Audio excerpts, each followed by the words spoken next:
지난주에 우리는 예수님의 독생자 되심과 우리의 주 그리고 그리스도 되심에 대해서 보았고, 이어서 그가 성령으로 잉태되어 마리아를 통해서 이 땅에 나셨다라는 고백을 함께 보았습니다. 그리고 이런 고백을 살짝 다른 각도에서 살펴보면요, 마리아는 성부 하나님께서 성자 예수님을 이 땅에 보내실 때에 좋은 도구가 되었다라고 말할 수 있을 것입니다. 그렇다면 성부 하나님께서 성자 예수님을 이 땅에 보내실 때 마리아를 도구 삼으셨던 것 같이 자신의 독생자를 통해서 여러분과 저를 구원하시기 위해서 저에 대한 구원을 이루실 때에는 과연 어떠한 것을 도구로 삼으셨을까요? 마리아가 예수님의 이 땅에 오심에 대한 도구였다면 여러분과 저의 구원을 위한 도구로서 하나님은 어떤 것을 선택하셨을까요? 네, 예수 그리스도 그리고 그가 못 박혀 돌아가신 십자가, 그 십자가 도구라고 할 수 있겠습니다. 그래서 오늘 우리는 십자가에 못 박혀 죽으시고라고 하는 우리의 신앙 고백을 살펴보고자 합니다. 여러분, 십자가라는 것이 지금에서야 우리 예수를 믿는 자들에게 은혜의 상징과도 같죠. 그래서 십자가 목걸이를 하고 다니고 차에도 십자가 목걸이를 걸기도 하고요, 집에 십자가를 걸어놓기도 하죠. 그것을 바라볼 때마다 우리는 하나님의 은혜를 떠올리곤 합니다. 하지만 오래전 예수님께서 이 땅에 오셨을 그 당시에는요, 단두대처럼 당대 로마 제국에서 중죄인들을 처형하는 형틀이 바로 십자가였다는 사실 알고 계시죠? 그리고 죄인을 처형하는 다양한 방법 중에서도 가장 저주받은 죽음이 무엇이냐, 가장 저주받은 형벌이 무엇이냐라고 하면 그것이 바로 십자가였기 때문에 아주 오래전 로마 제국의 지배를 받던 수많은 사람들에게는 십자가는 정말 생각하기도 싫은 끔찍한 그 자체였을 것입니다. 그런데 성부 하나님께서는 자신의 독생자 예수님을 그 잔인하고 끔찍한 인간 중에 가장 저주받은 자의 자리로 보내셨다는 것입니다.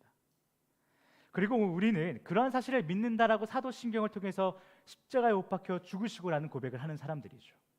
그렇다면 여러분, 우리가 늘 고백해왔던 예수께서 십자가에 못 박혀 죽으셨다라는 그 사실은 우리에게 어떤 의미일까요? 여러분과 제가 이를 우리의 공적 신앙 고백으로 입을 열어 선포할 때, 예수께서 십자가에 못 박혀 돌아가셨습니다라는 그 고백을 할 때마다 우리는 무엇을 누려야 하며 무엇을 결단해야 될까요?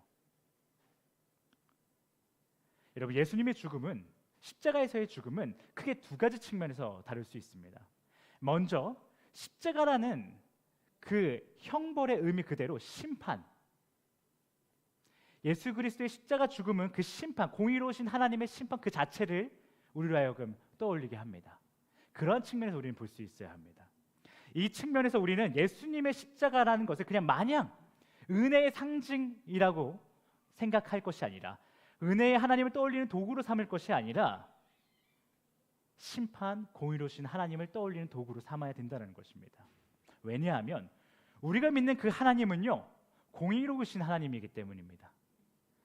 즉 죄악을 결단코 그냥 넘어가시는 분이 아니라 분명하고 확실하게 심판하시는 분이시기 때문에 그 의미가 예수님의 십자가에 담겨 있습니다. 그래서 우리는 예수님의 십자가를 바라볼 때마다 은혜를 떠올리기도 하겠지만 그 전에 공의로우신 하나님, 그 심판을 떠올릴 수 있어야 된다는 것입니다.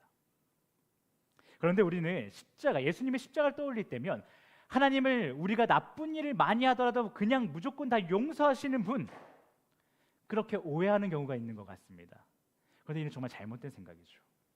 여러분, 만약 우리가 하나님을 떠난 죄인으로서 성부 하나님과의 관계가 화목하지 않은 상황에서, 그 누구도 십자가에 달린 적이 없는 그 상황에서 하늘에서 갑자기 내가 너희를 용서했다, 내가 너희를 모두 용서했다 라고 하는 음성이 들려왔고, 그로 인해 우리가 구원받았다라고 믿는 자들의 모임이라면, 우리 모임이 바로 그런 모임이라면, 그러한 우리의 신은 정말 심판 없이 우리의 죄를 무조건 다 용서하시는 분이실 수 있습니다. 그런데 우리가 믿는 하나님은 어떤 하나님이시라고요? 우리가 믿는 성부 하나님은 어떤 하나님이시라고요? 공의로우신 하나님. 그래서 절대 그럴 수 없다라는 거예요. 죄를 그냥 그래, 내가 너 사랑하니까 다 덮어줄게, 그냥 없는 걸로 쳐줄게 하시는 분이 아니라는 거예요. 그래서 아무도 그 죄값을 치르지 않을 수가 없어서 자신의 독생자를 대신해서 그 죄값을 치르게 할 정도로 하나님은 죄를 미워하시는 분이라는 거예요. 용납하지 않으시는 분이라는 거예요. 다시 말해서 성부 하나님은요, 누구든, 저든, 여러분이든 누구든 그 죄값을 반드시 치르게 하는 분이라서 우리는 그 십자가에 못 박히신 예수님에 대한 신앙을 고백할 때마다, 십자가 못 박혀 돌아가시고 라는 그 신앙을 고백할 때마다 자신의 독생자를 죽음으로 파송하실 정도로 공의로우신 하나님을 떠올려야 합니다. 그로 인해 여러분과 제가 십자가를 바라볼 때마다 우리 각 사람이 마지막 날 그 공의로우신 하나님 앞에 반드시 다시 서게 될 것이라는 그 약속 또한 기억해낼 수 있어야 합니다. 그렇게 우리는 늘 십자가 앞에 나의 현재 삶이 예수님의 그 놀라운 사랑을 경험한 자의 삶이 맞는가? 나의 삶이 정말 예수가 주인이 되고 있는가? 아니면 예수님께서는 하나님의 유일하신 아들이시고 우리의 주이시고 그리스도입니다 라고 말만 고백하는 사람은 아닌가? 우리가 끊임없이 고민하면서 매우 겸손한 마음으로 하나님을 경외하는 마음으로 그 십자가 앞에 나아가야 할 것입니다. 십자가는 그런 의미가 있습니다. 그냥 십자가를 보고 안도하게 하는 것, 안심하게 하는 것, 그저 나는 용서받았다라고만 생각하는 것이 아니라 그 십자가를 바라볼 때마다 공의로우신 하나님, 그가 다시 우리를 만나 주실 것이고 마지막 날 내가 그 앞에 서게 될 것이라는 것을 떠올릴 수 있어야 된다는 것입니다. 이어서 예수님의 십자가를 떠올릴 때 우리는 조금 전 나는 공의로우신 하나님, 그 하나님의 심판을 떠올림과 동시에 믿는 자들을 향해서 믿는 자들을 구원하시는 하나님의 사랑을 당연히 떠올릴 수 있어야 합니다. 여러분과 제가 소위 말하는 선악과 사건이든 무엇이든 하나님을 떠나 살던 그 시간은 정말이지 십자가 형벌을 받아 마땅한 끔찍한 삶이었습니다. 그런데 그러한 우리를 하나님은 분명 심판하셨다라는 것이에요. 무엇으로요? 예수 그리스도로요. 바로 그 공의로우심의 과정이 있었기 때문에 우리는 하나님의 사랑을 경험할 수 있게 된 것입니다. 우리가 성부 하나님께 받은 그 사랑은요, 십자가라고 하는 하나님의 공의로우신 심판의 과정을 통해서 주어진 사랑이라는 것이에요. 그래서 우리는 십자가를 떠올릴 때면 다행이다, 내가 죽지 않았구나 라고 할 것이 아니라 그 공의로우신 심판을 위해 자신의 독생자를 십자가에 매다신, 그리고 오늘날 우리로 하여금, 그리고 또 그 가장 저주받은 죽음의 자리로 나아가신, 그리고 오늘날 우리로 하여금 그 모든 사실을 깨닫게 하신 하나님으로 인해서 십자가를 바라볼 때마다 우리는 눈물이 나는 것입니다. 왜 자꾸 그리스도인들이 그렇게 찔찔 짭니까? 멘탈이 약합니다. 요즘 세상에서 이러면 안 됩니다. 이럴 것이 아니고요, 그럴 만한 이유가 우리에게 있다라는 것이에요. 더 나아가 내 삶에서 지금껏 우리가 목숨 걸면서 살아왔던 것들, 미친놈처럼 쫓아왔던 그 세상의 가치들을요, 예수님께서 보여주신 그 위대한 사랑 앞에서 비교해 보니 너무 허무하고 무의미한 것이라는 것을 깨달아서 다 배설물로 여길 수 있어야 되는 것입니다. 그런데 우리는요, 십자가를 너무 쉽게 그냥 사랑의 상징이라고만 생각할 때가 많다라는 것입니다. 여러분, 십자가는 그냥 사랑의 상징이 아닙니다. 공의로운 사랑의 상징입니다. 예수님의 처절한 희생의 상징입니다. 오늘 본문이 우리에게 이렇게 얘기하고 있어요. 성부 하나님께서요, 죄를 알지 못하는 예수님을 여러분과 저를 대신해서 죄로 삼으셨다는 것이에요. 그러니 우리는 그 안에서 하나님의 의가 되었다라고 얘기하고 있습니다. 여러분과 제가 공의로우신 하나님께 용서를 넘어 사랑을 받고 있는 것은요, 2000년 전 예수라는 작자가, 우리와 전혀 상관없는 자가, 우리와 별개로 분리된 자가 여러분과 저를 대신해서 죄값을 치렀기 때문이 아니라는 것이에요. 성자 예수님, 즉 믿음으로 우리가 하나된, 헤이스 하나된 그분께서 십자가에서 죽으시고 사흘 만에 부활하셨기 때문에 가능했다라는 것이에요. 다시 말해서요, 여러분과 제가 그 예수님의 죽음에 동참하지 않는다면, 그렇게 그 안에 거하고 있지 않다면, 우리는 교회를 아무리 오래 다니고 봉사를 하고 선교단체에 감사로 있고 하더라도 절대 공의로우신 하나님의 징계를 피할 길이 없다라는 것이에요. 그것을 오늘 본문이 얘기하고 있는 것입니다. 그 안에서 의로우심을 받았다라고 얘기하고 있어요. 그 예수 그리스도 안에서 죄가 없으신데 우리를 대신해서 죄가 되셨고, 그렇게 십자가에 못 박혀 돌아가시고 사흘 만에 부활하신 그 안에 우리가 거할 때 우리가 의롭다라는 것이에요. 그런데 우리가 그의 죽음과 부활에 참여하지 않다면, 함께하고 있지 않다면, 우리는 교회를 아무리 오래 다니고 있어도 십자가를 붙들고 백날 울고 있어도 우리는 하나님의 징계를 피할 길이 없다는 것이에요. 그럼 여러분, 우리는 사도신경이라고 하는 공적 신앙 고백을 선포할 때마다 십자가에 못 박혀 죽으시고라는 그 구절을 고백할 때마다 먼저는 공의로우신 하나님을 경외해야 합니다. 두려움이 있어야 됩니다. 두 번째는 예수님을 통한 그 하나님의 사랑에 감탄해야 됩니다. 그리고 마지막 세 번째는 우리의 삶이 예수 그리스도와 하나됨으로 하나님께 완전히 항복해야 합니다. 우리가 만약 하나님께 항복하지 않은 상태에서 자신의 권리와 자신의 경험을 주장하며 하나님 앞에서 경외하는 척 했다가는 매주 사도신경 고백하는 그 순간, 그 시간마다 우리는 주님을 조롱하는 자가 될 것입니다. 항복하는 척했다 뒤통수 때리는 자들이 될 것입니다. 여러분, 주님을 조롱하는 자가 되시겠습니까? 우리 헤이스 공의로우신 사랑의 하나님께 완전히 항복하여 주님을 조롱하는 자가 아니라 주님께 완벽하게 조정받는 주님의 충성된 종이 되기를 예수 그리스도의 이름으로 축복합니다.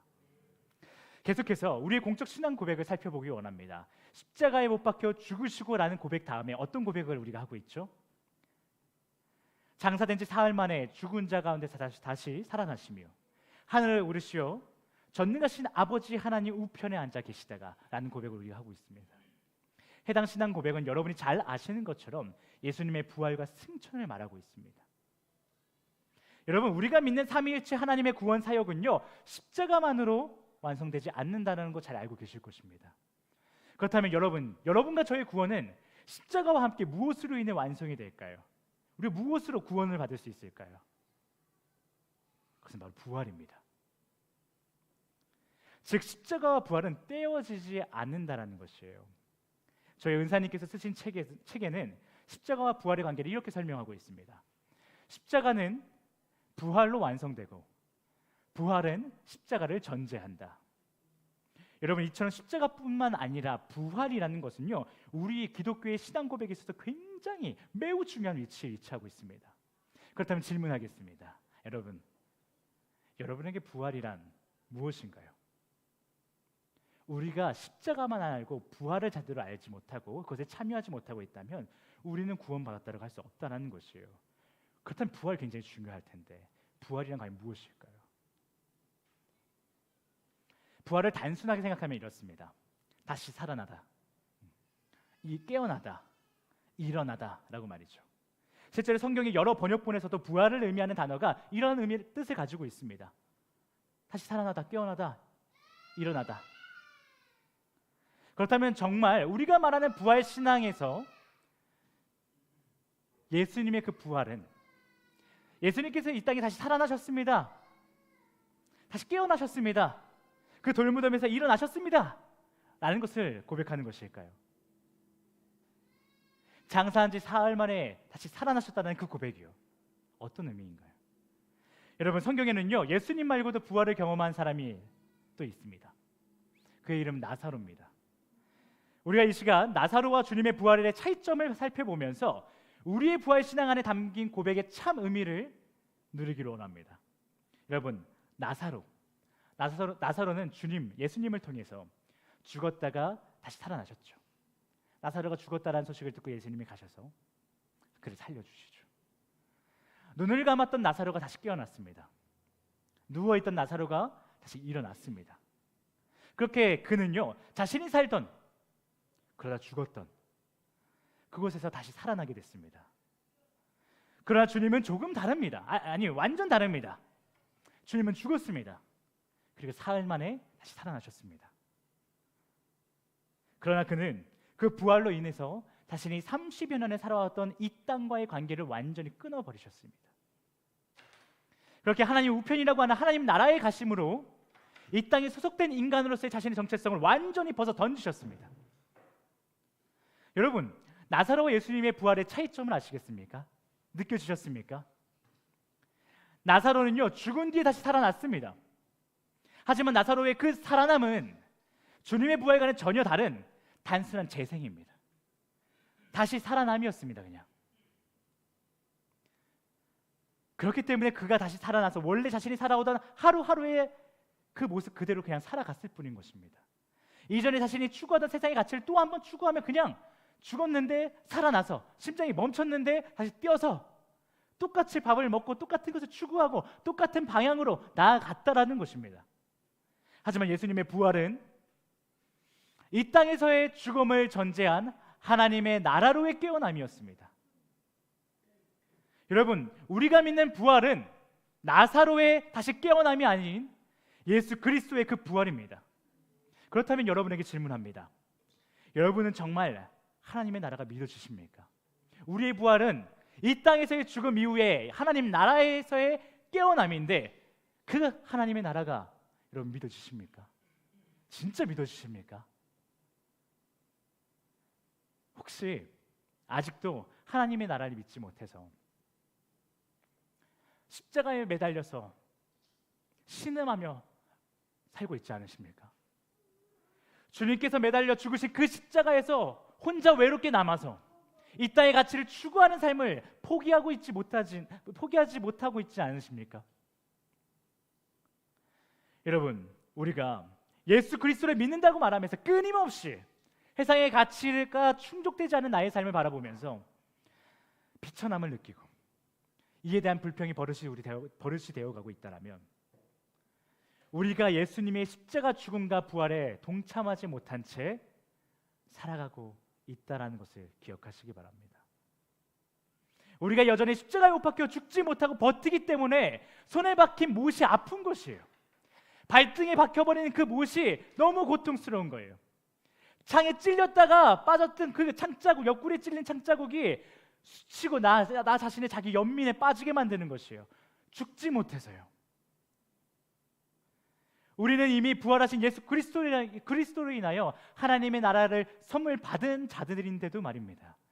그런데 우리는 계속해서 그것에서 죽지 못하고 내가 너무 아프다라고 얘기하고 있는 거예요. 만약 우리가 예수를 믿는다고 말하면서 부활의 삶, 하나님 나라의 삶을 경험하고 있지 못하다면 우린 다른 것이 아니라 그러한 나의 삶을 슬퍼해야 합니다. 매우 슬퍼해야 합니다. 하나님의 나라를 경험하지 못하고 있는 삶을 슬퍼하자고 제가 이렇게 얘기하면 어떤 이들이 이것을 듣고 이렇게 말할지도 모르겠습니다. 아무리 하나님의 나라를 선물 받은 자이고 그 삶을 누리며 살아간다고 해도 이 땅에서 살기 위해서는 최소한 이런 것들이 있어야 합니다. 그래서 자신이 그 정도도 없는 것에 비천함과 비참함을 느끼는 것은, 그래서 자기 연민에 좀 빠져보는 것은 당연한 것이지 않습니까? 이것도 뭐 하지 말라 그러면 어떡합니까? 라고 말할지도 모르겠습니다. 네, 그것은 이 세상에서 살아가는 그 방법이 맞습니다. 이 세상에서 살아가는 방법에 있어서는 최소한이 있습니다. 비천함도 있고요, 비참함을 느끼기도 합니다. 그런데요, 이 세상을 살아가는 사람들의 방식은 그러할지도 모르겠지만 하나님의 나라의 백성들은 달라야 합니다. 우리는 그러한 지점에서 달라야 됩니다. 물론 하나님의 백성이라고 해서 아무것도 없어도 된다는 거 아닙니다. 최소한 옷도 있어야겠고 밥도 먹어야겠고 다 합니다. 단 그것이 당연해서는 안 됩니다. 내가 삼시세끼 밥을 먹는 것, 내가 몇 인 가족이면 몇 평 정도에 사는 것, 내가 어느 정도 가진 것, 내가 몇 살이 되면 어느 정도 추구하는 것, 이게 당연해서는 안 된다는 것이에요. 이 땅에서 평생을 살아갈 자들은요, 그 모든 것이 있어야 됩니다. 나이가 되면 제때 이것도 있어야 되고 저것도 있어야 됩니다. 하지만 이 땅에서의 삶이 잠시라는 것을 아는 자들에게는요, 그 모든 것을 소유하는 것이 오히려 짐이 됩니다. 여러분, 우리 이 땅에서의 삶이 종착역이 아니라 여행지라는 것을 기억하시기 바랍니다. 해외여행을 가세요. 내가 집도 있어야 돼. 내가 내 소유의 차도 있어야 돼.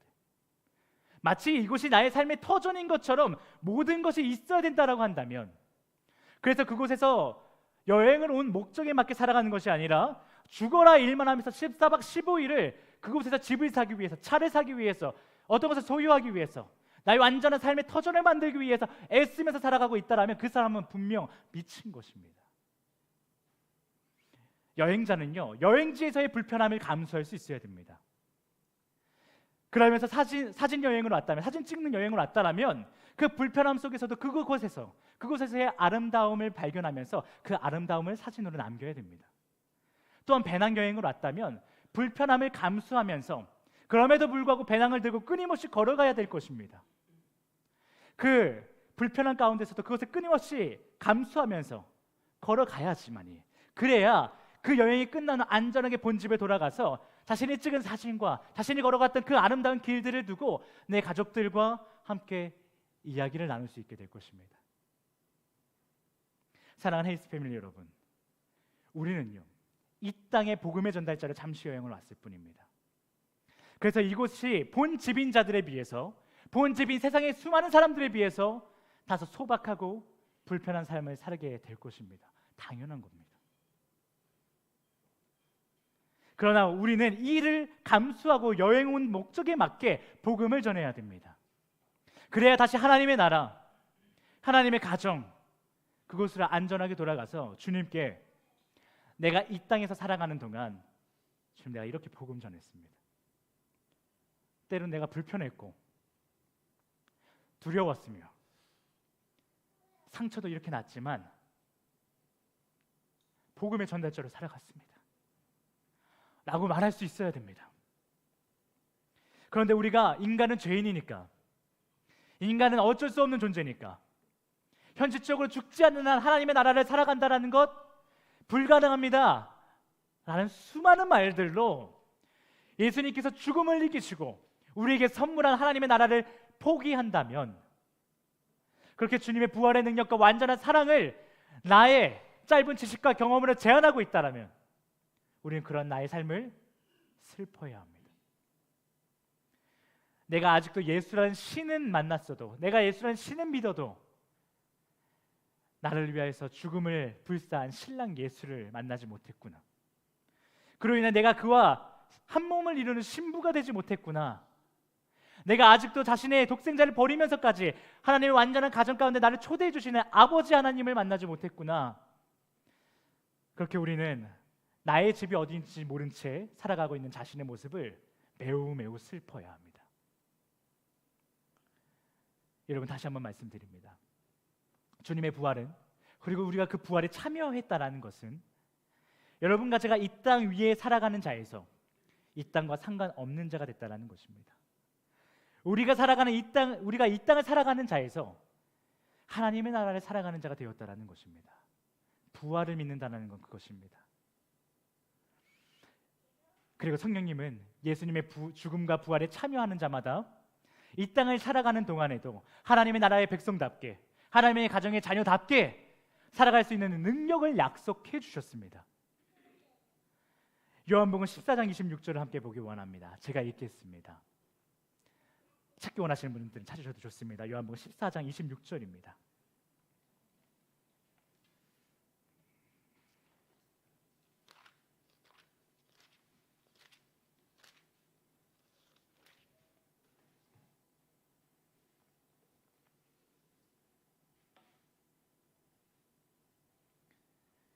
요한복음 14장 26절 말씀 함께 보겠습니다. 시작.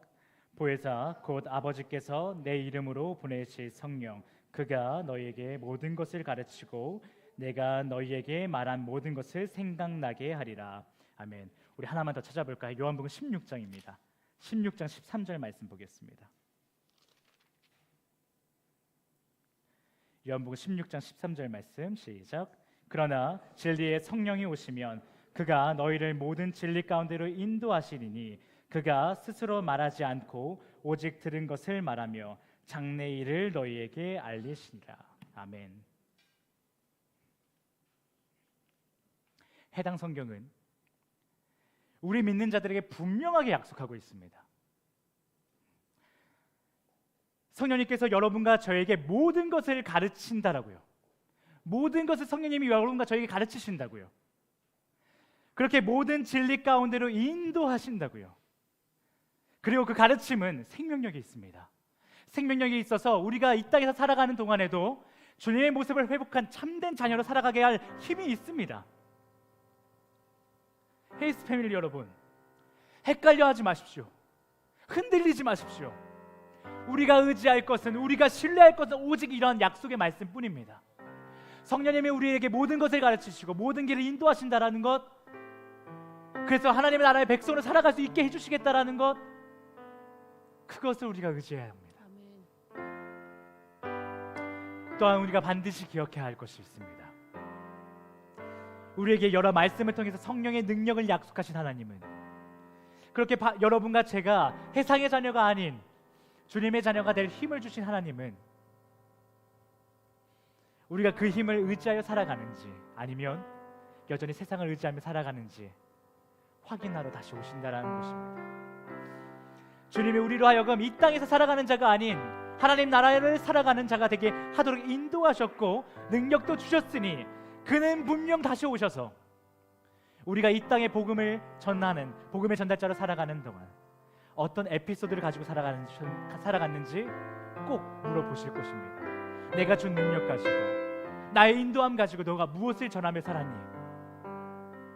그렇게 여러분과 제가 정말 하나님의 나라의 백성인지 이 땅의 백성인지 예수 그리스도의 부활에 참여한 자들인지 아닌지 확인하실 것입니다. 그러니 사랑하는 헤이스 패밀리 여러분, 만일 우리 안에 하나님 나라가 아니라 이 세상의 가치를 소유하지 못한 자신이 비천하다고 느끼며 자기의 연민에 지속적으로 빠져있는 분이 계시다면 부디 그러한 자신을 슬퍼하며 주님께 회개하시기 바랍니다. 그렇게 회개하여 이제는 십자가에서 죽으시길 축복합니다. 십자가에서 죽고 주님과 함께 하나님의 나라의 백성으로 하나님 가정의 자녀로 부활하시길 예수 그리스도의 이름으로 축복합니다. 우리 시간 함께 찬양하기를 원합니다. 이 시간 찬양하실 때 함께 결단하길 원하는데요, 우리가 남은 인생을 예수 그리스도의 십자가 죽음과 부활에 참여한 자로 살아가겠다고 결단하기 원합니다. 그런데 혹시라도 그런 마음이 전혀 생기지 않는 분이 계시다면 그런 여러분에게 지식으로만 자리 잡고 있는 그 하나님의 나라가 현실로 경험하게 하여 달라고 기도하는 마음으로 함께 찬양하기 원합니다. 함께 찬양합시다.